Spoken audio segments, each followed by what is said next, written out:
कदमों से माँ शैलपुत्री आए आपके द्वार, सुख संपत्ति आपको मिले अपार।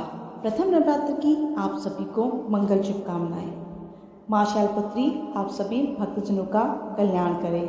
आज नवरात्र के प्रथम दिन पर आप सुनेंगे माँ शैलपुत्री की संपूर्ण कथा।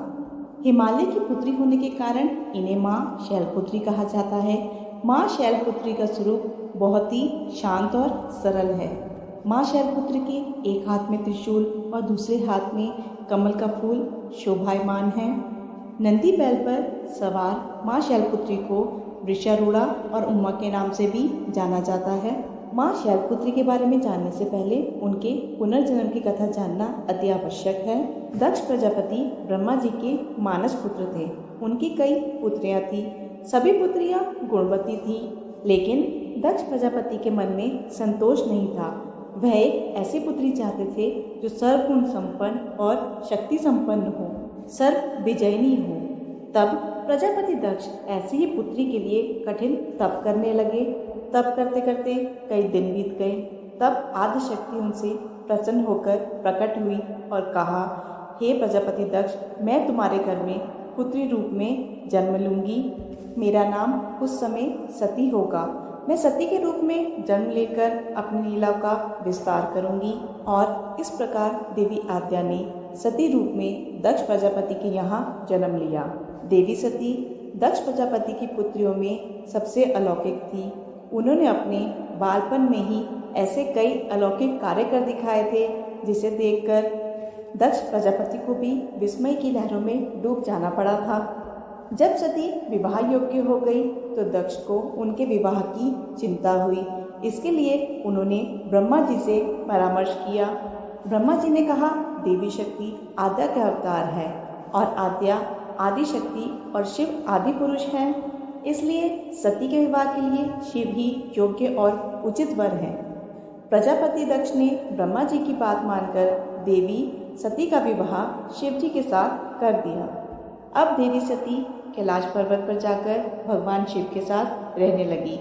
हालांकि शिव जी दक्ष प्रजापति के दामाद थे, फिर भी कुछ ऐसी घटना हुई जिसके कारण प्रजापति के मन में शिव जी के लिए बैर और क्रोध उत्पन्न हो गया। वह घटना कुछ इस प्रकार थी।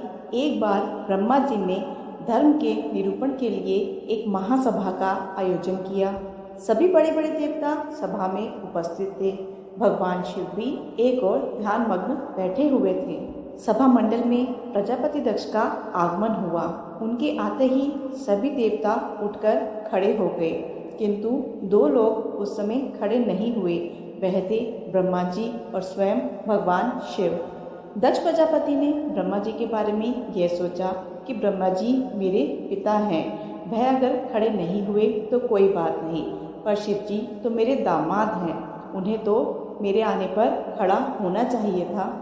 भगवान शिव तो ध्यान में मग्न थे। उन्होंने इस ओर ध्यान ही नहीं दिया कि सभा में कौन आया है, और ना ही उन्होंने उठकर अपने ससुर को प्रणाम किया।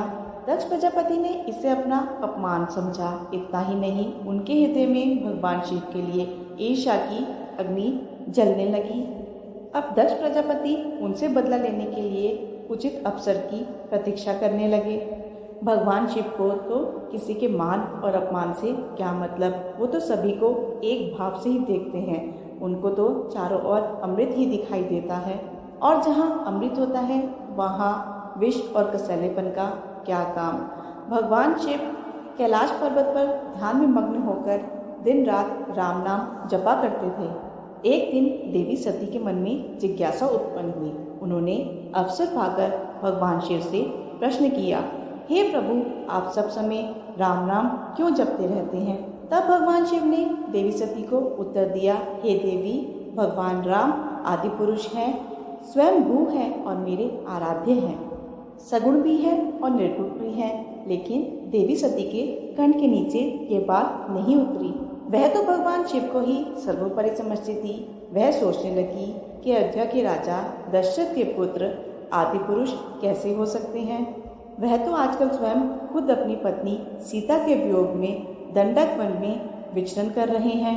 वृक्ष और लताओं से उनका पता पूछते फिर रहे हैं। फिर अगर वह आदि पुरुष के अवतार होते तो क्या इस तरह आचरण करते?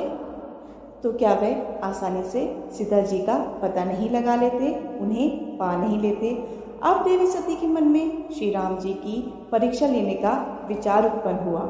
अब देवी सती खुद सीता जी का रूप धारण करके दंडक वन में जा पहुंची और श्री राम जी के सामने प्रकट हो गई।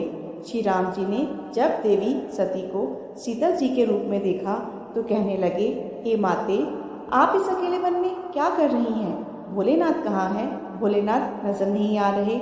अब सती माता से कोई भी उत्तर देते नहीं बना तो वह तुरंत ही अदृश्य हो गई और मन ही मन पश्चाताप करने लगी कि उन्होंने श्री राम पर संदेह किया। देवी सती तो अपना रूप बदलकर श्री राम के पास गई थी और उनने फिर भी उन्हें पहचान लिया। अब देवी सती यह सोचती हुई वापस कैलाश पर्वत पर आ गई।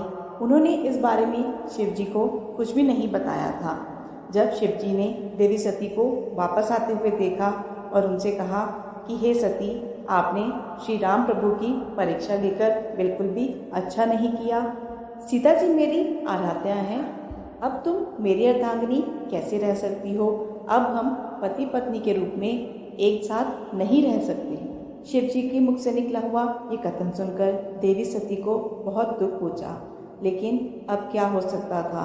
शिव जी के मुख से निकला हुआ कथन कभी असत्य नहीं होता है। इसके बाद शिव जी समाधि में लीन हो गए। देवी सती दुख और पश्चाताप की लहरों में डूबने लगी। उन्हीं दिनों देवी सती के पिता कनखल में बहुत बड़ा यज्ञ कर रहे थे।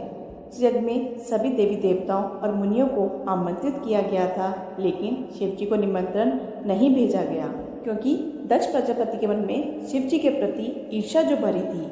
वहाँ कैलाश पर्वत पर देवी सती को जब इस बारे में पता चला कि उनके पिता एक बहुत बड़ा यज्ञ कर रहे हैं तो उनका भी मन यज्ञ में जाने के लिए मचल पड़ा।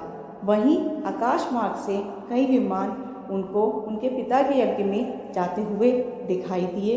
विमानों को देखकर देवी सती ने शिव जी से इन बारे में पूछा, हे प्रभु, ये विमान किसके हैं और कहाँ जा रहे हैं? तो भगवान शिव ने माता सती से कहा कि आपके पिता ने एक बहुत बड़े यज्ञ का आयोजन किया है। सभी देवता और देवियां उसी आयोजन में सम्मिलित होने के लिए जा रहे हैं। देवी सती ने भगवान शिव से प्रश्न किया, हे प्रभु, क्या मेरा पिता ने आपको यज्ञ में सम्मिलित होने के लिए निमंत्रण नहीं भेजा? भगवान शिव ने उत्तर दिया कि आपके पिता मुझसे नाराज हैं, तो वह भला यज्ञ में मुझे क्यों बुलाने लगे? देवी सती मन ही मन कुछ सोचने लगी, फिर कहने लगी, हे नाथ, यज्ञ के अवसर पर मेरी बहनें भी वहाँ आएंगी। बहुत समय हो गया उनसे मिले हुए।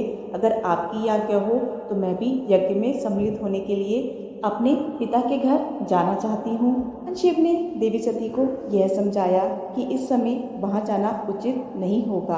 आपके पिता मुझसे वैर भाव रखते हैं, हो सकता है वहाँ आपका भी अपमान हो जाए और फिर बिना बुलाए किसी के यहाँ जाना ठीक नहीं होगा। किंतु देवी सती अपने मायके जाने के लिए बार बार जिद करने लगी, एक ही बात बार बार दोहराने लगी।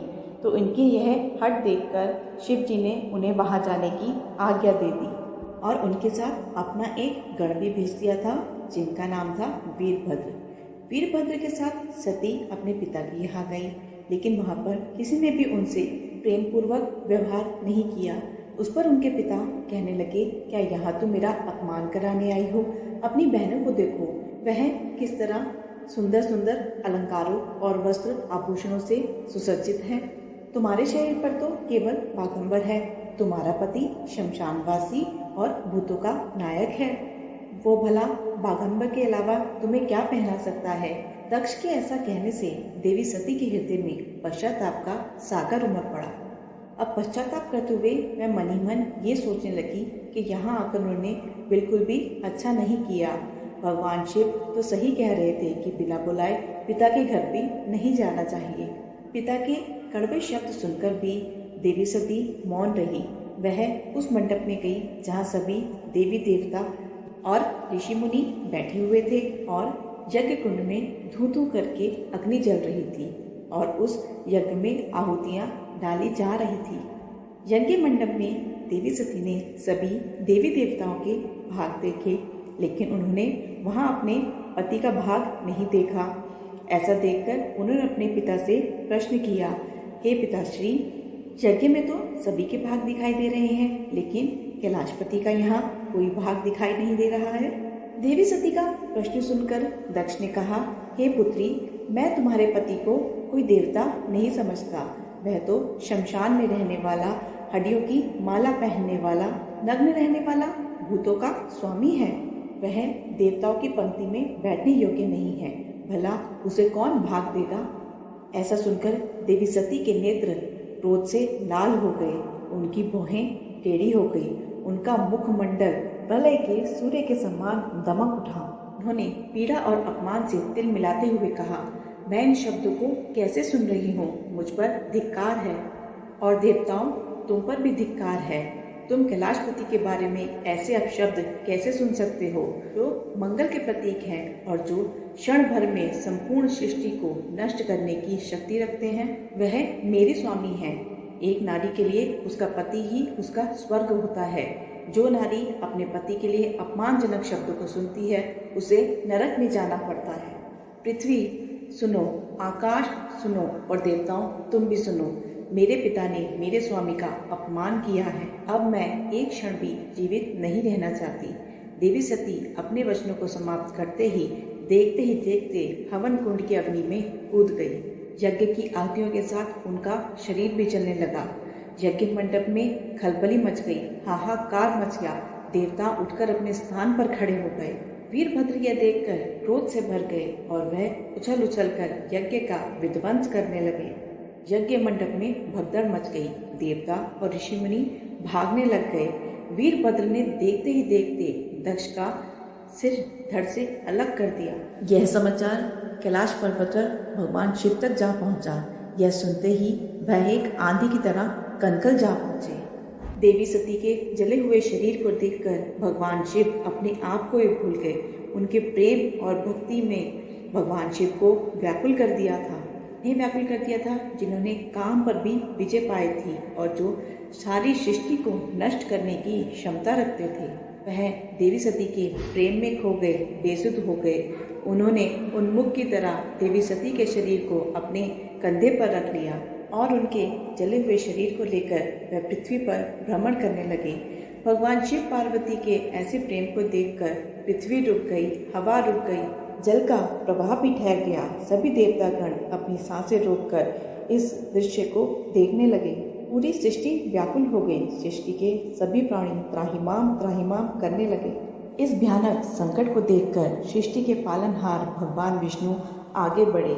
शिव जी को बेसुध देखकर वह अपने चक्र से देवी सती के एक एक अंग को काट काट कर गिराने लगे। धरती पर 51 जगह पर देवी सती के यह अंग कटकर गिरे। जहाँ पर यह अंग कटकर गिरे वहीं शक्तिपीठ स्थापित हो गया। जब अंग कटकर गिर गए तब सदाशिव अपने आप में आए। जब वह अपने आप में आए तब सृष्टि का चक्र पुनः चलने लगा। जहाँ देवी सती के अंग कटकर गिरे और शक्तिपीठ स्थापित हुए, वहाँ आज भी देवी सती का पूजन होता है, उनकी उपासना होती है। यज्ञ मंडप में अपने शरीर को भस्म करने के बाद देवी सती ने हिमालय के घर में उनकी पुत्री के रूप में जन्म लिया। अर्थात शैल की पुत्री होने के कारण ही अगले जन्म में उन्हें शैलपुत्री के रूप में पूजा जाने लगा। कहती माता शैलपुत्री की पावन कथा। आशा है आपको वीडियो पसंद आई होगी। वीडियो पसंद आए तो वीडियो को लाइक जरूर कीजिएगा। आपका एक एक लाइक मेरे लिए बहुत ही महत्वपूर्ण होता है और ऐसी वीडियो के लिए चैनल से जुड़े रहिएगा। धन्यवाद।